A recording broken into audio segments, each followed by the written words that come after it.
Bienvenue à tout le monde ce matin. Alors, on a la joie d'avoir des amis qui viennent au Café Change. Et justement, une amie, cette semaine, posait la question, comment ça se passe à l'église? De quoi on parle? Avec cette idée que souvent, dans les églises, c'est triste. On parle évidemment du péché, et c'est triste. Alors, ça m'a fait réfléchir, cette réflexion. Alors, c'est vrai qu'ici, on va parler du péché. On va donc parler de pardon, on va parler de réconciliation, on va parler de relations vraies, de relations authentiques.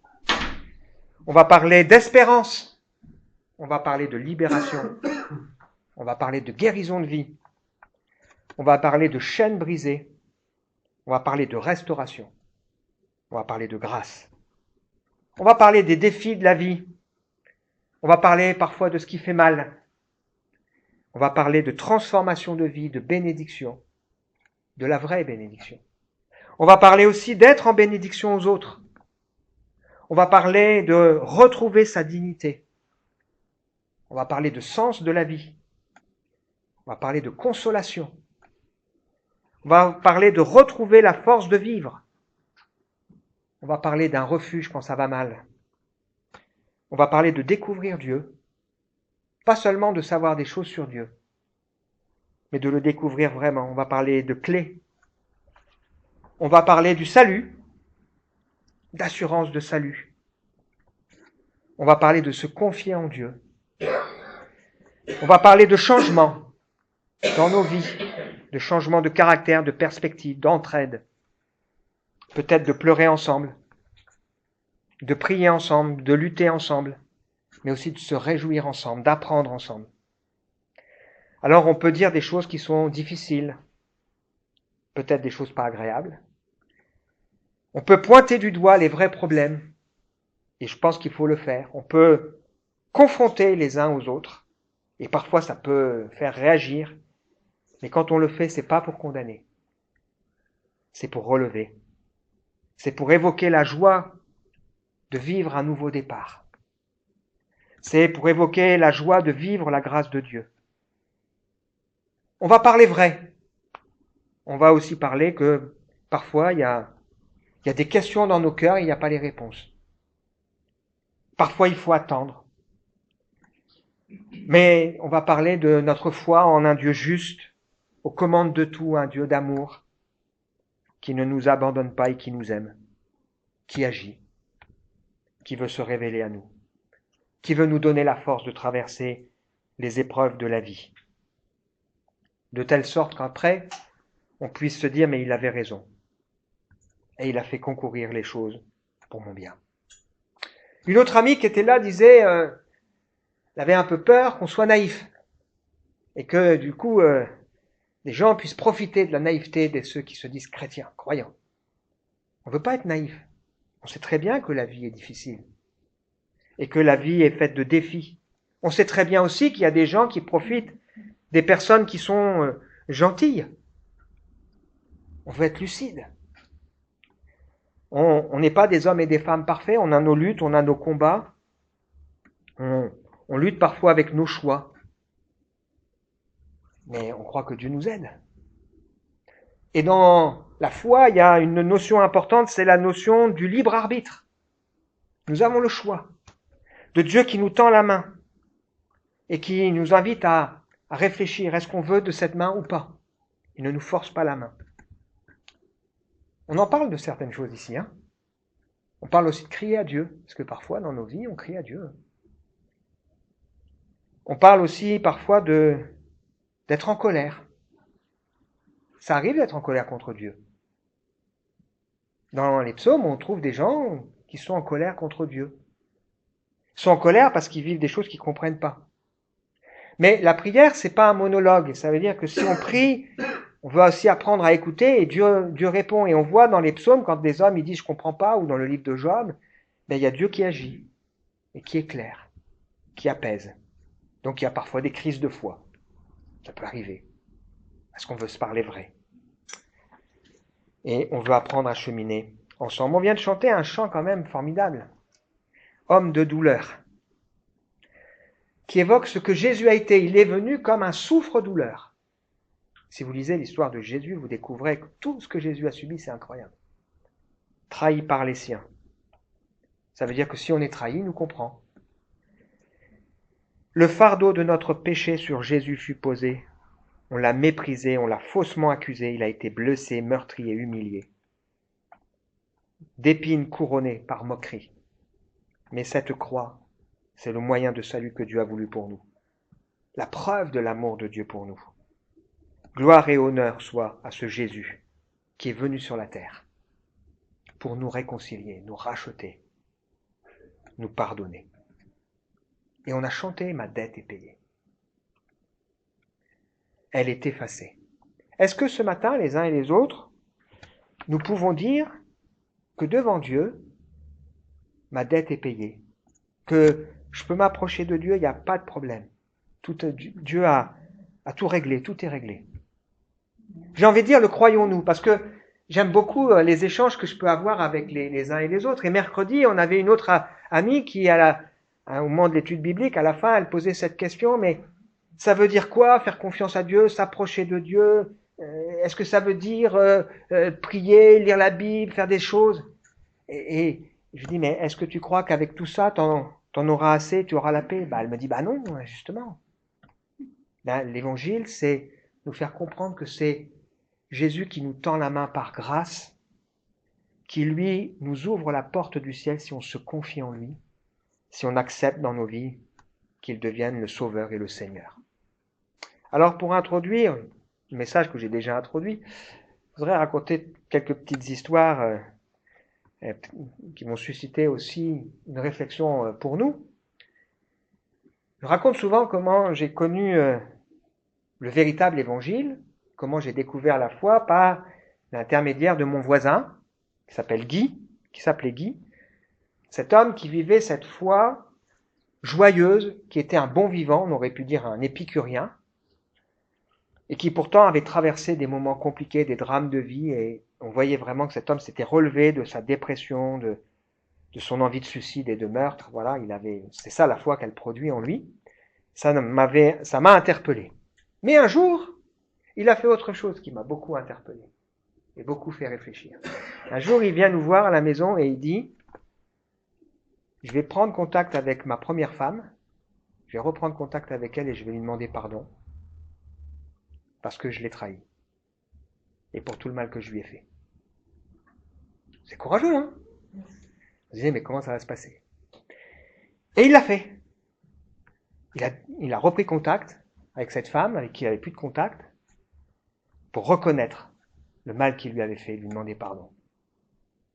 Ça n'a pas forcément changé les choses par la suite dans leur relation, mais c'était pas ça qui était important. Je crois que là, il prouve que l'évangile est passé dans sa vie. Et l'évangile, c'est pas simplement Dieu qui guérit nos blessures, mais c'est aussi Dieu qui, à un moment donné, nous donne de prendre conscience aussi du mal que nous avons pu faire. À chercher aussi cette réconciliation. On a lu des textes depuis le début de notre partage de ce matin qui évoquent la joie qui ne peut être complète dans la foi, parce que la foi, ça se vit dans la joie, que s'il y a communion. Mais communion avec Dieu, bien évidemment, mais aussi communion les uns avec les autres. Le défi de la communion les uns avec les autres. Dieu qui est lumière. Deuxième histoire, une jeune fille est venue au café-change cette semaine. Elle vient de temps en temps et elle se dit maintenant croyante. Et c'est vrai qu'un jour, elle a invité un ami à venir au café-change aux réunions. Et je lui dis, tiens, en fait, qu'est-ce qu'il a dit? Alors, il a apprécié le fait qu'on aborde les choses de Dieu de manière contemporaine, joyeuse. Et elle m'a dit, maintenant, on n'a plus beaucoup de contacts parce que, il m'a déjà fait remarquer que si je me dis croyante, il y a quand même des choses que je fais et des choses que je dis qui collent pas. Alors c'est vrai, ça aussi. C'est une autre réalité. C'est assez impressionnant de voir qu'au fond, la vérité, elle est à ce point dans nos cœurs que souvent les réflexions que les uns et les autres font, même s'ils ne connaissent rien de la Bible, c'est cohérent avec ce que la Bible dit. si on est croyant, si on se dit croyant, il y a des choses différentes dans nos vies. Il y a des choses qu'on ne doit plus voir. Il y a des repères qu'on attend, c'est normal. Et les gens qui souvent font des reproches aux choses de Dieu, reprochent quoi? Une forme d'hypocrisie, une dureté du cœur, une intolérance et un égoïsme. Et on peut trouver ces choses. Et être croyant, chrétien véritable, c'est être courageux. C'est oser affronter les choses qu'on doit régler. Mais pas les faire seuls. Les faire avec l'aide du Seigneur. Alors j'ai changé, troisième histoire, j'ai changé cette semaine avec un ami pasteur, et on a évoqué ensemble parfois des situations de tension qui existent avec des personnes qui pourtant se disent engagées dans la foi. Et c'est interpellant parce que c'est pas l'évangile, ça. Elles vivent des tensions avec leur famille, elles veulent pas les régler. Elles vivent des tensions avec des personnes, elles veulent pas les régler. Et ça, c'est choquant, parce que c'est pas l'évangile. Et au fond, on en arrivait à la conclusion que ces personnes n'ont pas un problème avec leurs amis, leur famille et autres, elles ont un problème avec Dieu. Elles doivent régler ce problème avec Dieu. Et le jour où elles régleront le problème avec Dieu, naturellement, tout le reste suivra. Parce que dans l'évangile, il y a une cohérence entre notre relation avec les autres et notre relation avec Dieu. Si on doit résumer le message de l'évangile avec deux phrases, c'est « tu aimeras Dieu ». C'est Jésus qui le dit, tu aimeras Dieu de tout ton cœur et tu aimeras ton prochain. Et il ajoute même, Jésus, que ces deux commandements-là sont semblables. Ça veut dire que quelqu'un qui dit « j'aime Dieu » et qui a un problème de relation avec les autres, je ne parle pas de choses je parle pas des problèmes qu'on n'arrive pas à régler. Bien, ça veut dire qu'il y a quelque chose qui ne va pas. L'évangile, ça nous amène à aimer. Et donc, ici, on parle de tout ça. Alors, on ne parle pas de tout ça à chaque fois, évidemment. Il y aurait trop à dire. Mais on parle de faire la paix avec Dieu. Et la question qui nous est posée aussi ce matin, c'est est-ce que chacun, dans notre cœur, on peut se dire « j'ai fait la paix avec Dieu ». Jésus-Christ est venu pour nous permettre de faire la paix avec Dieu.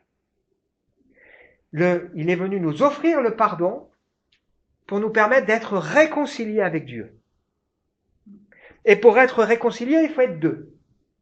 Si je me dispute avec Savinien, que j'ai envie de me réconcilier avec Savinien, ça veut dire que j'ai envie de renouer le contact avec Savinien, il faut aussi que Savinien soit d'accord. Et donc le projet de Dieu pour nous, c'est de nous pardonner, mais de nous donner de vivre une réconciliation avec lui. Et pour ça, il faut dire oui, Seigneur, je veux. Donc faire la paix avec Dieu, recevoir la paix de Dieu. Autre étape de ma vie. La paix de Dieu qui va m'aider dans les difficultés. Avoir l'assurance que j'ai le Dieu de paix avec moi parce qu'il approuve ma façon de vivre. Et puis devenir enfin un enfant de paix. Quelqu'un qui peut aider les autres aussi à trouver la paix. L'évangile, c'est un message qui mérite d'être reçu sans réserve. Jésus-Christ est venu pour pardonner les pécheurs. Et Paul ajoute, je suis moi l'exemple type d'entre eux. Je pourrais dire, je suis moi Raphaël, l'exemple type d'entre eux. Dieu a pardonné mes péchés, je le crois. Et quand il m'arrive encore de faillir, de pécher, eh bien je crois aussi que Dieu me pardonne mes péchés, parce que je lui demande pardon. Alors ça nous confronte à des défis, par rapport au pardon, par rapport aux défis de la vie, notre marche quotidienne. Et ça nous amène au titre de ce matin, si tu veux cliquer une fois juste sur la première vidéo. Non, voilà. Prends courage, tiens bon, Jésus va être ton avocat et ton refuge. Alors on a l'habitude, j'ai l'habitude de donner un titre à un message qu'on partage. Et en ce moment, on fait une série. La série, elle s'appelle « Prends courage, tiens bon ». On a besoin de prendre courage. Ça nous arrive d'être découragés. Parce que la vie, c'est pas toujours simple. Tiens bon. ferme dans ton désir de connaître Dieu et d'avancer. Et le titre de ce matin, c'est « Jésus veut être ton avocat et ton refuge ». C'est comme ça que la Bible présente aussi Jésus, comme celui qui est notre avocat auprès de Dieu, celui qui plaide notre cause, celui qui intercède auprès de Dieu pour nous. Imaginons ce matin que la police débarque ici, elle vient chercher quelqu'un. J'imagine que les uns et les autres, on se dirait, oula, peut-être que quelqu'un dirait, je sais très bien pourquoi ils viennent, mince. Peut-être quelqu'un se dirait, ils viennent me chercher, mais je sais pas. Et puis là, on réfléchirait, qu'est-ce que j'ai fait? Ah oui, c'est peut-être ce truc, mince. La Bible nous parle d'un jour où nous serons confrontés devant la présence de Dieu. Et il faudra bien qu'à un moment donné, il y ait le temps du bilan. Et c'est bon de se dire, dans ma vie, j'ai réglé les choses. J'ai fait le ménage. Et puis, j'ai cet avocat qui prend en main ma cause et qui est aussi pour moi un refuge. Alors, on est en train de partager ensemble une série. On prend des textes de la Bible et on essaye de voir comment ces textes peuvent nous aider à comprendre la vie d'aujourd'hui, la vie de foi avec Dieu. Et en ce moment, on découvre dans l'Ancien Testament, parce que l'Ancien Testament nous parle aussi de notre vie d'aujourd'hui, comment vivre la vie chrétienne. Et on a vu ensemble que Dieu veut nous sortir, d'une certaine manière, à l'image du peuple juif qu'on trouve dans l'Ancien Testament, de son esclavage pour rentrer dans quelque chose de bon, que la Bible appelle le repos, même s'il faut parfois se battre pour le conquérir. Et on arrive à la fin de cette lecture du livre de Josué, puisque la Bible c'est un ensemble de livres, et on va voir ensemble qu'à la fin, ils vont instaurer dans le pays promis des villes de refuge. Et ce texte, il est important, donc on veut le lire ensemble. On va pas lire un texte trop long, mais on veut juste lire un texte de la Bible et essayer de réfléchir à qu'est-ce que ça veut dire avec cette pensée de Jésus qui est notre avocat et notre refuge si on le veut. Donc l'Éternel, c'est-à-dire Dieu, parla à Josué, qui a succédé à Moïse, et lui demanda de communiquer les instructions suivantes aux Israélites. Choisissez-vous les villes de refuge dont je vous ai parlé par l'intermédiaire de Moïse. Celui qui aura tué quelqu'un involontairement, par inadvertance, pourra s'enfuir dans l'une de ces villes qui vous serviront ainsi de refuge contre l'homme chargé de punir le crime. L'homicide s'enfuira donc dans l'une de ces villes et s'arrêtera à l'entrée de la porte pour exposer son cas aux responsables de la ville. Ceux-ci l'admettront auprès d'eux dans la ville et lui attribueront un lieu, et il habitera là chez eux. Si l'homme chargé de punir le crime le poursuit, ils ne lui livreront pas le meurtrier, puisque c'est par inadvertance qu'il a tué la personne, sans avoir jamais éprouvé de haine pour elle. Il restera dans cette ville jusqu'à ce qu'il comparaisse devant l'assemblée pour être jugé, et jusqu'à la mort du grand prêtre en fonction à cette époque-là. Après cela, il pourra retourner dans sa maison, dans sa ville d'origine, celle dont il s'était enfui. Les Israélites réservèrent à cet usage Kédesh en Galilée, dans la région montagneuse de Nephtali, Sichem dans les montagnes d'Éphraïm, Kijar Tarba, c'est-à-dire Hébron dans les montagnes de Juda, et puis de l'autre côté du Jourdain, à l'est de Jéricho, ils désignèrent Bethser sur le plateau désertique de la tribu de Ruben, Ramoth en Galaad, une ville de la tribu de Gad, et Golan en Basan, ville de la tribu de Manassé. Ces villes furent désignées pour servir de refuge à tout Israélite et aux étrangers séjournant parmi eux. Quiconque aurait tué quelqu'un involontairement pourrait s'y enfuir pour ne pas être tué par l'homme chargé de punir le crime avant qu'il comparaisse devant l'assemblée. Alors je vais expliquer tout ça.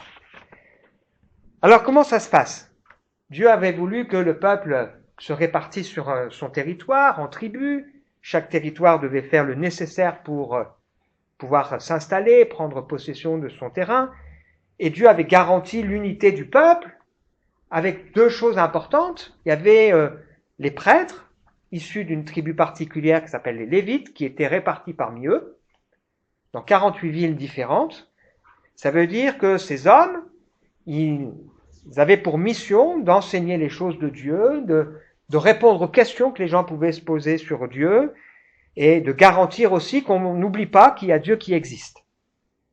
Et donc, par rapport à ce que Dieu avait prévu, il y avait un prêtre ou une famille avec ce prêtre environ tous les 15 kilomètres. Ça veut dire que c'était facile de pouvoir aller le trouver.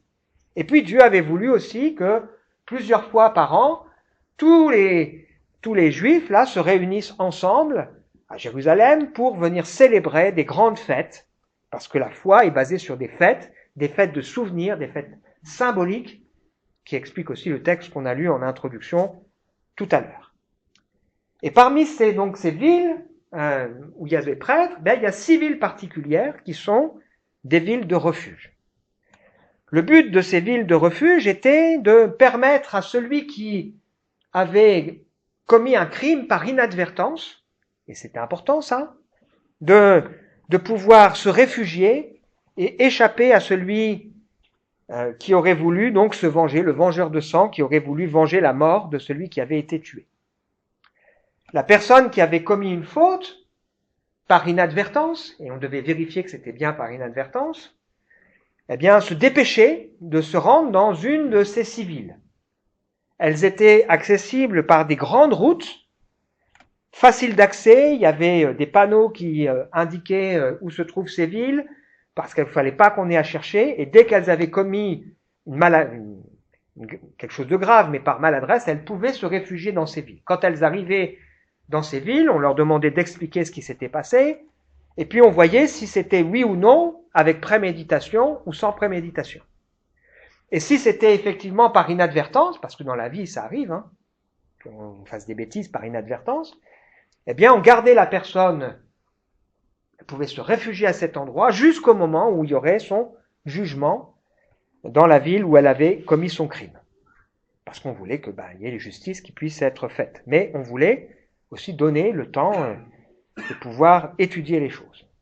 Et elle devait rester dans cette ville jusqu'au moment aussi où le principal prêtre, qu'on appelle le souverain sacrificateur, allait mourir.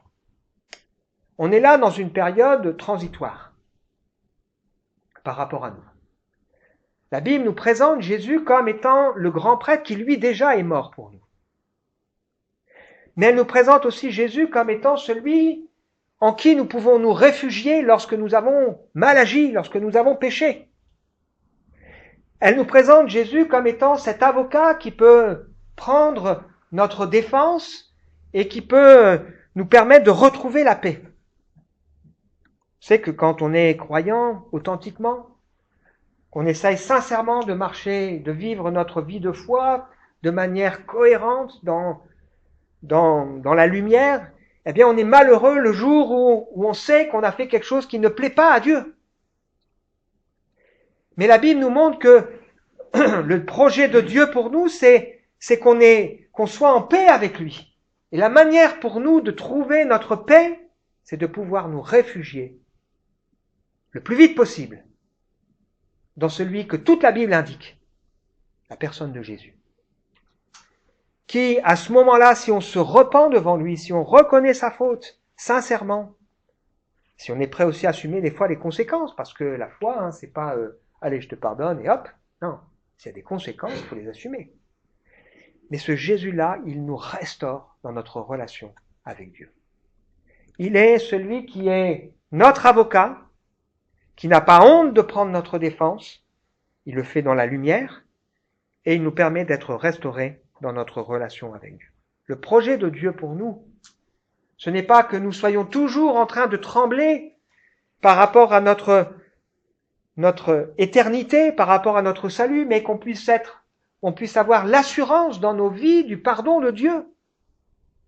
Et le jour où nous faisons quelque chose qui ne glorifie pas Dieu, qui ne plaît pas au Seigneur, le jour où on laisse cette lumière venir et nous montrer dans nos cœurs des choses qui ne lui plaisent pas, le projet de Dieu, c'est qu'on le reconnaisse.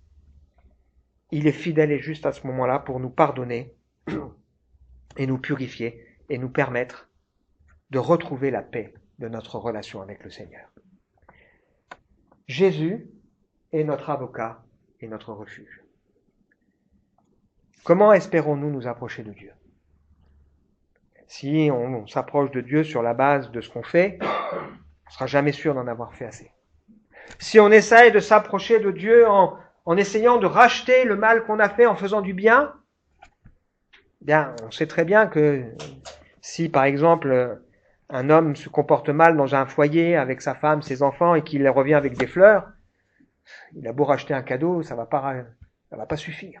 La seule manière, c'est d'être sûr et d'avoir l'assurance que le Seigneur puisse nous pardonner et nous laver. Nous, dont le seul refuge a été de saisir l'espérance que l'Évangile propose dans la personne de Jésus-Christ. Et le projet de Dieu pour nous, c'est que nous vivions en paix, que nous soyons en paix avec Dieu parce que nous savons que nous avons fait ce qu'il faut, nous avons répondu à son appel qui nous dit « Donne-moi ton cœur, confie-moi ta vie ». On l'a fait. Et le jour où nous avons mal agi, nous savons que nous avons fait quelque chose qui ne plaît pas au Seigneur, eh bien nous puissions dire « je reconnais cela. Je te demande pardon. Aide-moi. » Et le Seigneur à ce moment-là nous relève et nous permet d'aller de l'avant. Le projet de Dieu, c'est que nous soyons en paix les uns avec les autres. Et il n'est pas possible d'être en paix avec Dieu si dans nos vies, il y a des choses qui ne sont pas réglées dans nos relations. Parce que la qualité de la relation avec Dieu se mesure aussi par la qualité de nos relations les uns avec les autres. Si quelqu'un dit « j'aime Dieu » et qu'il déteste son frère, alors c'est un menteur. Il n'aime pas Dieu. Alors bien sûr, c'est compliqué tout ça, et c'est difficile. Alors les villes de refuge, il y en avait 6, et elles ont des noms qui ont une forme de symbole, et qu'on peut regarder ensemble, rapidement. La première, elle s'appelle Kedesh. Et le refuge que Dieu nous propose, donc l'étymologie de ce mot, ça veut dire le lieu saint consacré. Celui en qui nous nous confions, auprès de qui nous trouvons un refuge, c'est celui qui est saint. Saint, ça veut dire qui est à part. Et si je me réfugie dans celui qui est à part, celui qui est saint, eh bien, je me réfugie et le Seigneur, lui, me garde aussi à part, il me met au large et il me protège. Dans la Bible, les saints, ce ne sont pas des hommes ou des femmes qui auraient fait des miracles, qui auraient mené une vie particulière et qu'on a décidé à un moment donné de canoniser. Puis après, on s'aperçoit parfois qu'après, ils ont fait des bêtises. Non, les saints dans la Bible, ce sont ceux qui ont décidé de confier leur vie à Dieu. Je ne parle pas de gens qui se mettraient dans les ordres, qui ont décidé de confier leur vie à Dieu et que de ce fait, ils sont d'une certaine manière mis à part pour Dieu. Ils ont décidé de confier leur vie. C'est-à-dire, c'est l'ensemble des croyants qui décident de marcher avec Dieu. J'aime bien cette petite anecdote d'un enfant qui va avec son papa visiter une église catholique, et il y a les vitraux. Et dans les vitraux, il y a des personnages, là, et le gamin, il pose la question, c'est quoi? Le papa répond, ce sont les saints. Il dit, j'ai compris, alors les saints, ce sont ceux qui laissent passer la lumière. Parce qu'il y a la lumière qui passait. C'est ça. Ce sont des personnes qui permettent à Dieu de se révéler. Un deuxième lieu de refuge, c'est le mot Sichem, qui veut dire épaule, un mont qui est situé entre le mont Ébal et le mont Garizim, et qui nous rappelle cette idée dans l'Évangile que nous sommes des brebis, et il y a cette parabole de ce berger qui a 100 brebis, il en perd une, il laisse les 99, il va chercher celle qui est perdue, et quand il la trouve, il la porte sur ses épaules. Et le prêtre, le souverain sacrificateur, il avait sur ses épaules, il avait des pierres précieuses qui représentaient les 12 tribus d'Israël. Et quelque part, pour moi, me réfugier en Jésus, me réfugier en Dieu, c'est savoir que quand je suis faible, quand j'ai failli, quand peut-être je suis blessé, quand peut-être je suis malheureux, eh bien, je peux me confier en celui qui va, non pas me laisser en me disant dépêche-toi, mais qui va me prendre et me ramener en me portant sur ses épaules. Pourquoi? Parce qu'il m'aime. et parce qu'il prend soin de moi. Le troisième lieu, on en a déjà parlé ensemble la semaine dernière, je crois. Kirjat Arba, ça veut dire Hébron. C'est l'ami, et en arabe, Al-Khalil, ami privilégié. Je me réfugie, non pas dans un Dieu froid, un vieillard qui serait trop loin de moi, mais je me réfugie, je me confie dans celui qui est devenu pour moi un ami. Un ami qui m'aime et qui veut le meilleur pour moi. Pourquoi dans ma vie j'aime prier? Je prends du temps pour prier. J'aime prier. J'aime prier parce que je sais que je m'adresse à quelqu'un qui m'entend, je m'adresse à quelqu'un qui m'est favorable, je m'adresse à quelqu'un qui m'aime, je m'adresse à quelqu'un qui veut le meilleur pour moi. Et quand parfois même dans ma vie je vais pas bien, eh bien je sais que Jésus, il est pas contre moi, mais il veut le meilleur pour moi, à sa manière à lui, et c'est lui qui a raison. Et donc si ce matin peut-être on est venu chargé, on est mal dans son cœur, on n'est pas en paix, eh bien j'aimerais nous inviter à considérer qu'on peut trouver dans la personne de Jésus le refuge, cet endroit où on se sent en sécurité, où on se sent bien, celui qui peut être notre avocat parce qu'il est à part, parce que il nous porte sur ses épaules et parce qu'il veut être aussi celui qui est notre ami. Betser, ça veut dire minier d'or. La Bible nous montre aussi à travers ce mot que les richesses dont le Seigneur veut nous combler, ce sont des richesses extraordinaires. Ésaïe 45 nous dit « Je te donnerai les richesses cachées, les trésors déposés dans les lieux secrets pour que tu saches que c'est moi l'Éternel ton Dieu qui t'appelle par ton nom. » C'est quoi la vraie richesse dans la vie? La vraie richesse, c'est probablement d'aimer et de se savoir aimer. Ah, on peut parler de richesse, ok, mais la vraie richesse, c'est quoi? Vous avez des gens riches qui se suicident, qui sont malheureux d'un point de vue humain. Vous avez des gens qui ont réussi et qui sont malheureux comme les pierres et qui rendent tous ceux qui sont autour d'eux malheureux comme les pierres. Ici, il est question d'un Dieu riche qui veut nous combler de ses grâces et qui veut, parce qu'il nous aime, dans ce refuge, nous donner tout ce dont nous avons besoin. C'est pas pour rien que la Bible nous dit si on s'intéresse aux choses de Dieu, si on cherche premièrement ces choses, alors tout le reste nous sera donné par-dessus. Et on n'est pas en train de dire ici qu'on vit comme des bisounours, qu'on n'a pas les pieds sur terre. Si vous connaissez, on l'a lu tout à l'heure, la prière du Notre Père, dans la prière du Notre Père, on a des choses très concrètes. Donne-moi aujourd'hui le pain de ce jour. Pardonne-moi aussi mes offenses. Comme moi aussi je veux pardonner à ceux qui m'ont offensé. Délivre-moi du mal, de ce qui me fait mal, de mes chaînes, de mes prisons. C'est à toi qu'appartient au siècle des siècles le règne, la puissance et la gloire. Ramoth, un mot qui signifie hauteur. La retraite, le refuge que Dieu nous propose, c'est une autre retraite. Un lieu dans lequel on ne pourra pas être mis à mal. J'habite dans un lieu très haut et saint, mais je demeure aussi avec l'homme accablé, à l'esprit abattu, pour ranimer la vie. Un lieu où on se sent protégé, un lieu où on n'a rien à craindre, où on n'a pas peur. Et enfin, Golan, qui veut dire terre étrangère ou exil, nous montre que nous savons et nous reconnaissons que nous ne sommes que des pèlerins et des voyageurs sur la terre. C'est important de le savoir. On passe, hein, et parfois la vie va vite. Ça peut basculer tellement vite du jour au lendemain. Et vivre avec, non pas la peur, mais avec la prise de conscience de cette réalité. Oui, je sais par contre où je vais. Parce que parfois les gens disent, bon, il est parti. Mais il est parti où?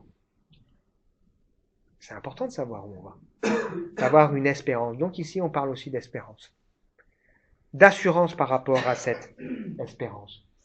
Ce matin, j'aimerais nous inviter les uns et les autres à réfléchir à nos vies, à regarder vers celui qui veut être pour nous un avocat, qui défend notre cause auprès de Dieu et qui est aussi pour nous un refuge, saint, à part, qui nous porte sur ses épaules, qui est pour nous un ami, qui a des trésors, qui veut nous donner la vie en abondance, qui veut nous mettre au large pour nous protéger et qui veut nous assurer aussi, bien que si nous sommes voyageurs et étrangers, nous savons où nous allons et nous ne sommes pas sans espérance. On termine en lisant ensemble 3 textes courts. Le texte du livre d'Ésaïe: dans le déchaînement de mon indignation, je t'ai caché ma face pour un instant, un petit instant, mais dans mon amour éternel, j'ai de la tendresse pour toi. C'est là ce que déclare ton libérateur, l'Éternel. Même si les montagnes se mettaient à bouger, même si les collines venaient à chanceler, mon amour envers toi ne bougera jamais. Mon alliance de paix ne chancellera pas, déclare l'Éternel, rempli de tendresse pour toi.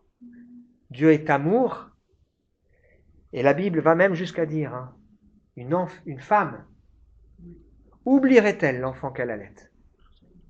Dieu nous dit, moi je ne t'oublierai jamais, je t'ai gravé dans mes mains. Ça pourrait nous choquer, mais ça arrive, malheureusement. Mais lui, il promet que jamais il nous oubliera.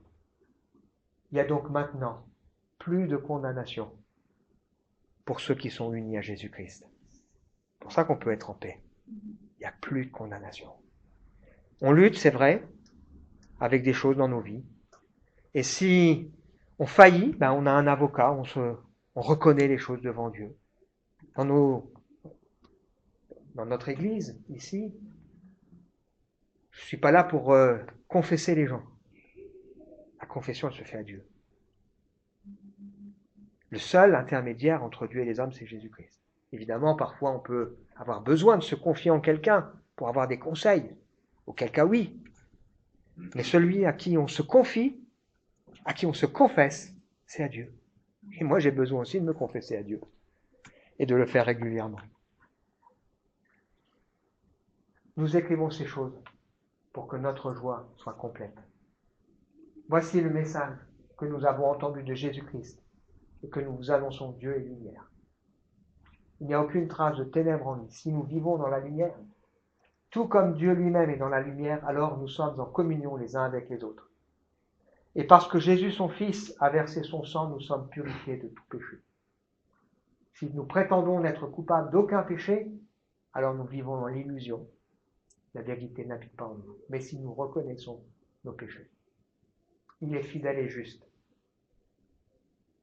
Par conséquent, il nous pardonnera nos péchés, nous purifiera de tout le mal que nous avons commis. Si nous prétendons ne pas être pécheurs, nous faisons de Dieu un menteur. Et sa parole n'est pas en nous. Mes chers enfants, je vous ai écrit ceci afin que vous ne péchiez plus, si toutefois il arrivait à quelqu'un de commettre un péché. Nous avons un défenseur, un avocat auprès du Père, Jésus-Christ le juste.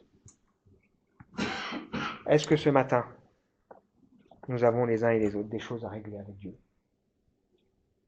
C'est le moment. Est-ce que nous avons besoin d'être pleinement en communion avec lui et aussi avec les autres?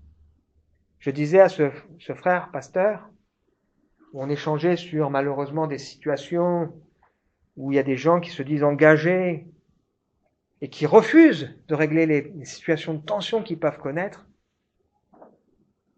Je disais à ce frère, dans l'église ici, on veut dire la vérité. On veut parler de ça et on veut dire c'est pas normal. Pour que personne ne vive dans l'illusion. Avons-nous trouvé ou trouvons-nous en Jésus le refuge, l'avocat dont nous avons besoin pour défendre notre cause? En tout cas, ce matin, je crois qu'il nous tend la main pour nous permettre d'être réconciliés avec lui. Simplement terminer en priant, s'il vous plaît.